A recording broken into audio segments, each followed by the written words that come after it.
So it's one of those days. I got like 3 videos that I can post. I just don't feel like it. I feel like sitting down, listening to a podcast, and playing video games. But when I sit down, turn on the podcast, boot up the video game, I feel like going out and doing something. So I decided to go out and do something. I went and cleaned up my pantry, got the plants a little more garden ready. I think I started them too early, to be honest. I think I should have probably started them next week, but I actually started them 2 weeks ago. So, yeah. I had an idea for this, but I just decided I'm just going to walk and talk as I do.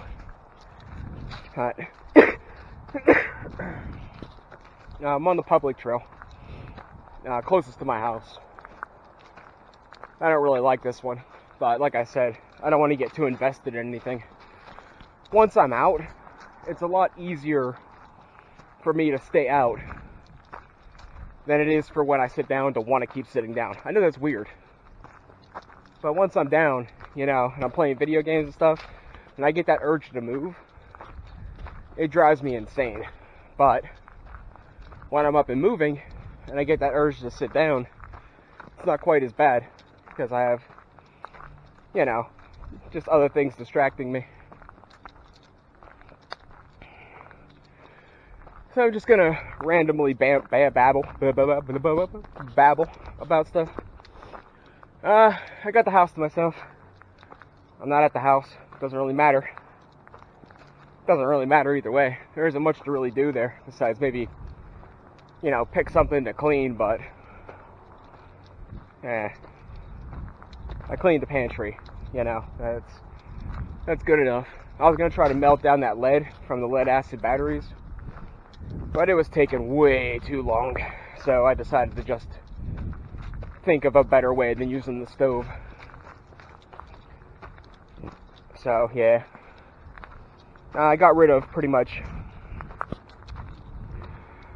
all my casting stuff. I kept my small graphite crucible, because that could be used for a magnitude of things. But I got rid of the leftover charcoal, the bigger crucible, and just different stuff like that. The gloves that I horribly misshapen from the heat, I just threw it all away. It was like my foundry rusted through. I'm not sure if I did a video on that, but it rusted through, and that was just the nail in the coffin. I wasn't really quote unquote done with it, but between my grandmother complaining, between trying to shoot in the yard when there's neighbors, there was too much outside influence that I just didn't want to deal with. So it just, between remaking it, every couple of months with the plaster and sand, and dealing with the basic danger of it, and then everybody's giving me crap about it, and then the fact that I don't want people to know I'm a YouTuber, so doing it in my backyard's a little bit weird, so it's hard to, so you get what I'm saying. So that's done and over with. Like I said, I did keep my small graphite crucible because it's pretty brand new, and it may have a use. Like, the bigger one could have had a use too, but that takes up a lot of space, and I'm probably, by the time I decide to use it, I'll probably end up dropping it and breaking it or something. So that's done. Now the copper, let's talk about the copper. As you can see, I'm not walking there today. I notified one of the guys. I think, like, some of the crap that's been going on, I don't really know, but I think it's just like some annoying little game to them, because I was like, you know, what about Monday? I can't get a hold of the other guy, and I was just like, you know what? I'll try one more time, and if we can't get a day together, I'll just do it myself like I initially planned. It's more for me, so, and I don't have to try to pretend like I'm actually making friends or something. So, it's better that way. Like I said, it's a lot less likely that I will get hurt, and it's a lot less likely that I'll hurt somebody else if I just stay alone. It sucks, but it's the truth. So, I can't, if I don't invite anybody, and I ain't around anybody, then I can't physically or mentally hurt them. And if I don't put myself out there to find people, then I'm less likely to get physically or mentally hurt. So, like I said, the long game, it's not all that great. Nobody wants to die alone. Well, probably nobody wants to die alone, but, you know, like I said, the long game isn't really, you know, great. But intellectually, emotionally, and short term, it kind of makes perfect sense. So, yeah, that just is what it is. And now back to the actual copper stash.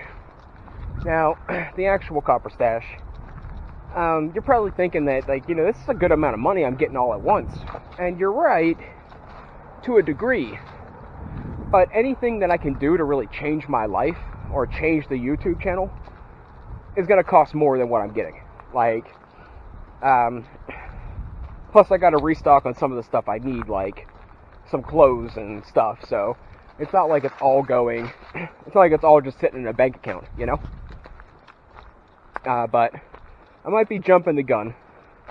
If I do it alone, and I finish it all off, I'm thinking probably a ballpark of $500. If they actually do join in, I'm guessing like a ballpark of $450, you know, something like that. But in reality, $450 is a lot of money. But you got to peel like $100 off the top, because that's going to go back for the medicine and clothes that I had to buy to replenish my secret stash. Then the stuff I gotta buy in the future, like bus rides to wherever it is I need to go, the few luxuries I do, like that one night out drinking, which still I'm not doing that again. It was a bad idea.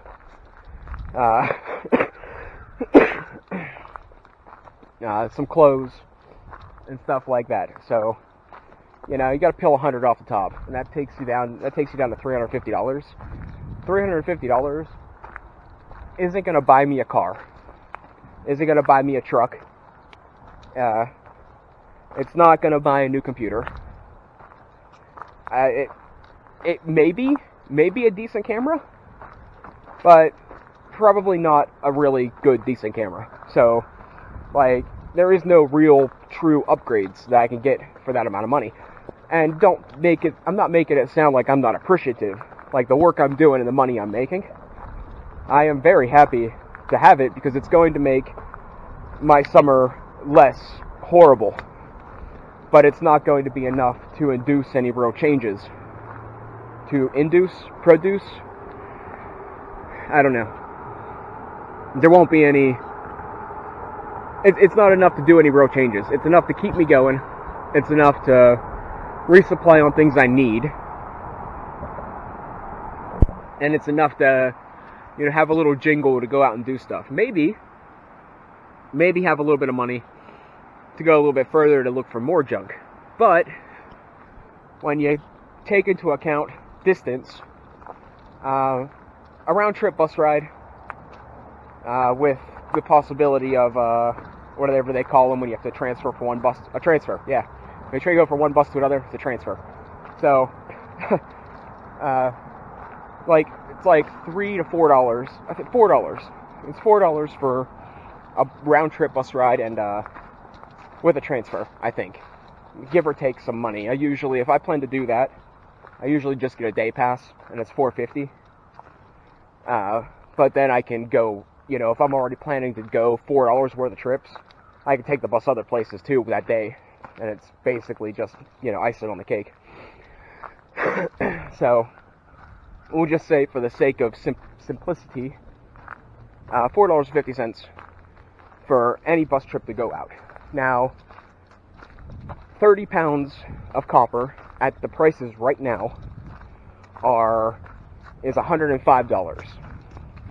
So 30 pounds of the most likely type of copper I'm going to find is copper number 2 or insulated wire, which we burnt into copper number 2 or stripped into copper number 2.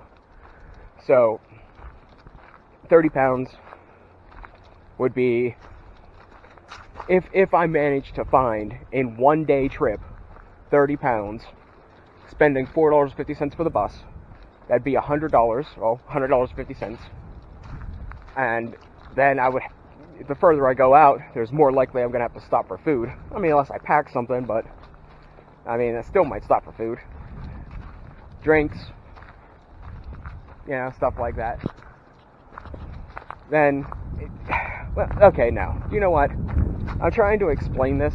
I'm trying to make it sound like I'm not going to make a profit, or I'm trying to make it sound like there's more to it than what there really is. The truth of the matter is, the simplest way of putting it, are the odds of me finding 30 pounds of copper in a day is like getting struck by lightning. That pound I found was so far, we took in, I think, 80 pounds. There was 32, 30, and 20. So 82 pounds we took in so far, and there's still more there. And then not counting the 30 odd pounds of loose stuff I took in from the house. The actual POW that I'm talking about, that I found, took 82 pounds worth, which came out to $260 or something like that. I got all the receipts. I'm going to do like an overview at the very end, but the point is, the chance of me finding another POW of even 30 pounds is going to be almost impossible. Like unless I find more stashes where whoever that dude was that decided to stash that there, stash more somewhere else. It's not likely. Typically, I don't know if I did any videos on it, which I probably did, but typically I tear apart vacuum cleaners, televisions, microwaves, and I take in 15 pounds at a time. That's what I typically, do. And when this happens, I'm either taking a really long hike past places that people dump their televisions and stuff, or it's cleanup around town. So everyone's doing spring cleanup and throwing a bunch of junk out, and I'll either do the quick rip the yoke off the TV and the copper around the outside, or I'll carry the vacuum cleaners back to my house to rip them apart and take the cord and the little engine spinny rotating thingy. That's a motor, but I don't know. Words are hard sometimes. So I think I'm going to turn around. Yeah, I'm going to turn around. But so 15 pounds is realistic, given the right situation.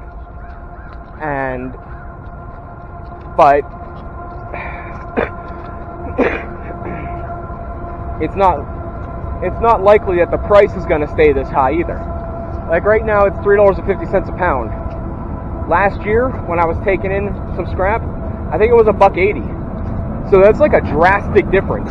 That's a really big difference.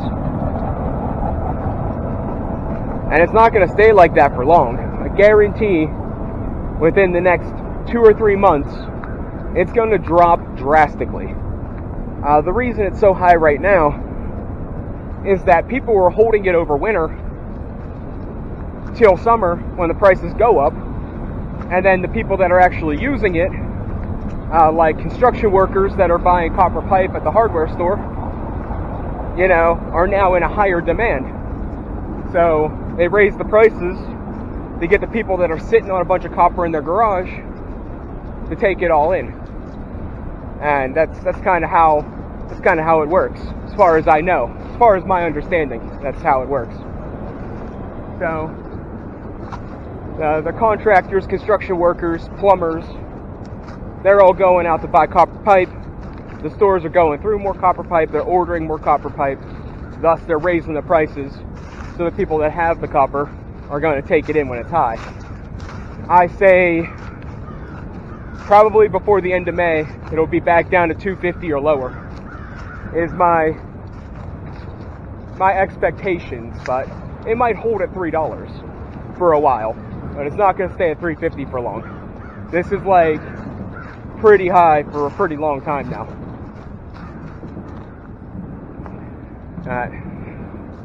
Yeah, so that's what I'm trying.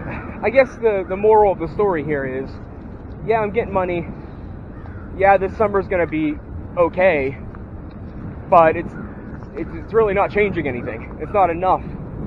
It's not enough to do any real changes. It still leaves me in the same problems. Like, for one, even if I got 1,000 pounds of copper and I took it all in at this price, and that'd be like what, $3,500 or something. Either way, even if I had that much and I bought a cheap truck, I still have to go get my driver's license for God knows what reason, because I don't drive good enough. I need somebody to tell me I'm allowed.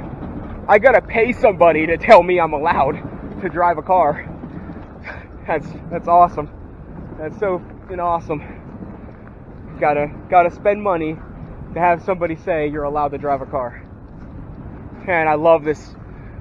I love the society we live in. Such a joke. And before anybody goes in the comments, or if anybody ever actually sees this and they're like, well, that money, it goes towards fixing the roads. Yeah, well, you know what? There's 1 million, 2 million people that get their driver's license, and they pay like $40 a year or something stupid like that to keep them. And there's a lot of problems with the roads.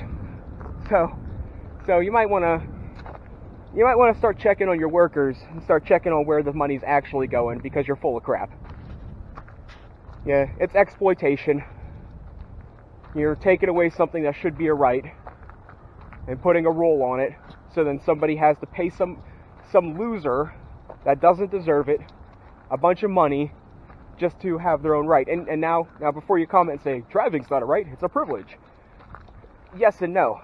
Today's society, it's almost necessary. It's almost necessary to have a cell phone. It's almost necessary to have a car. So, as it may or may not be a privilege, it's life-changing enough that it might as well be a right. So, in the land of the free, the home of the brave, we pay for our rights. We're free. We're free to pay for whatever we want. Anyways, before I go off on another rage tangent, it's not going to be enough to get an apartment, not going to be enough to get a truck. And even if it was enough to get an apartment or a truck, there's no guarantee that I'd have enough to maintain an apartment or a truck, unless I got a real job. So yeah. Now, buying a new camera or a new computer, the thing is, that doesn't have a lot of upkeep. Like, I don't have to spend a lot of money to keep it up, but it's not really going to gain me any money. As much as I talk about this whole YouTube thing, I don't expect to ever get paid for this. And even if I ever did, I don't expect it to ever amount to anything. Could I be wrong? Maybe. But right now, I'm not dumb enough to hold on to that pipe dream. So, like, if I got a computer or a phone, a phone could possibly lead to more money. But, like, a computer is pretty much a deficit. Like, Yeah, it'll increase my gaming capabilities. It could increase my YouTube channel in a sense. But there's no chance at all there's very little chance. It is the least likely of the options to actually make me money. So yeah, that's the problem there. A new camera, same thing, you know. Would it be cool to have an actual really cool GoPro? Yeah, it would. I would love one. But the thing is, if I spend every cent that I make this summer on a brand new state-of-the-art GoPro, you know, how much am I actually going to use it? If something were to happen, like I spend all that money on a GoPro and my computer stops working, or I spend all that money on a GoPro and all of a sudden I get thrown in jail for XYZ reason. And I know I say that quite often. You're probably like, well, what the heck would you get thrown in jail for? Good question. You know, good question. You never really know. Jaywalking. Public opinion. Saying my ideas out loud in public. Get flogged. Thrown in a jail cell.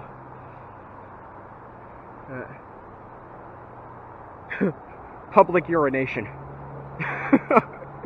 That's actually possible. I do that on occasion. Not like right out in the open, but there have been occasions that I find a nice little corner somewhere if I have to go. I can see that being a legit way I get arrested someday. Unlikely, but it could be a legit reason to arrest me at one point or another. So anyways, I don't want this to get too long. I'm rambling on. So I don't know what to do. I don't know what to do. I don't want to go out drinking. It has nothing to do with me enjoying drinking or not. It's the fact that they keep increasing the prices. It just makes me feel worse afterwards. And I don't really have any friends to enjoy it with. So it's not like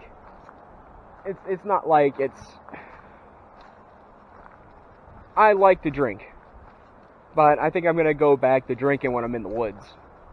Drinking when I'm scrapping metals. Drinking when I'm cutting the grass. I don't think I'm going back to that building. It's just not worth it. Like, it's just way too much money. The atmosphere's okay. Free pool is okay, but it's not that great. It's not that great. Like, one of the problems that I have with this world is they take people like me, in a sense, like me, maybe worse than me, better than me, somewhere along the guidelines of me, what I would consider me as on the 1 out of 10 scale or whatever. And they starve you. They starve you intellectually so that you want to pay to do social things. They make it that you don't have friends. You don't go out. You don't do things. So then when you do have money and, you know, all of a sudden you're like, oh wow, I can actually go pretend like I have friends. And then you do it. And, you know, you're basically throwing your money away on something fake. Like the people that spend $3,500 on a Pixelmon server. You're throwing your money away on something fake. It's stupid. Like, you're not going to make a long-lasting relationship if all you do is meet people when you have money. That's a good way to meet the worst kind of people. And now, I don't really consider myself doing something like that. When I decided, I didn't have much more money than what I usually do. When I decided to become a member down there, it was more of a spur-of-the-moment decision. I was like, I've been here for 4 years now. I should do something. Like, anything. So I was like, it's $10 for an entire year. And pool was free. It's not going to be...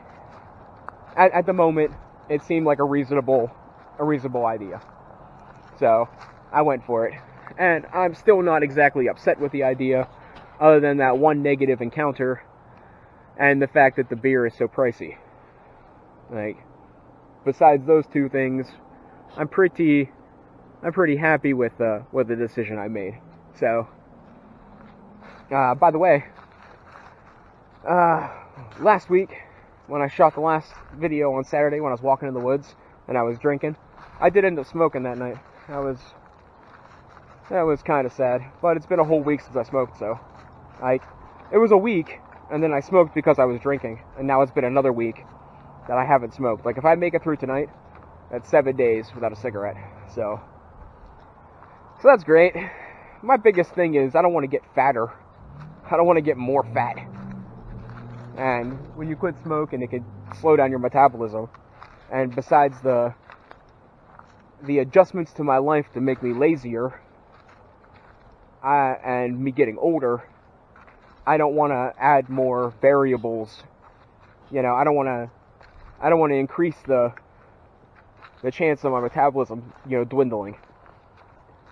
Because I really don't want to get fat. I mean, as I said before, in the situation I'm in, I'm not freaking impressing no one. I'm not making friends. I'm not making, you know, life partners. So I'm not too worried about that, but I don't want to get heavier because I'm not going to want to move as much. And I always went for like the natural look. Like, I don't want to look like a freaking gorilla. I don't want to look like I can bench press, you know, a ride-on mower. But I don't want to look like a sumo wrestler either, you know. I want to be trim and fit, healthy. You know, I don't have unrealistic expectations, but I do have like a baseline of what I expect to be. And sometimes it gets a little scary.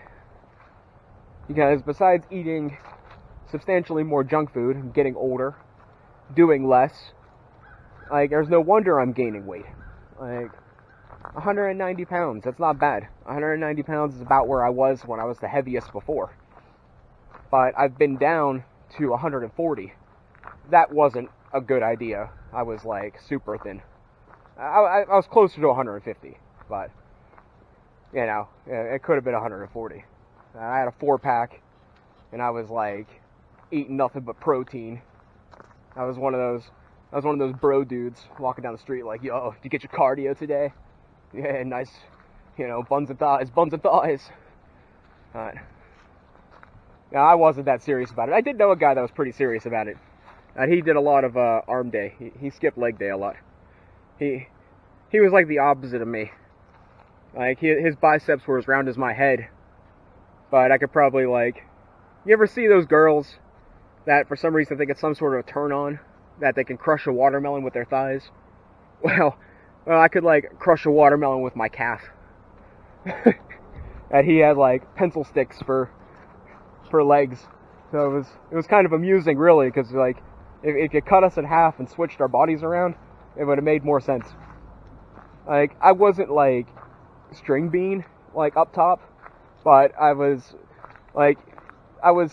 significantly more defined below the belt. Haha. Yeah. Now, I'm out of here. Alright, later on, guys.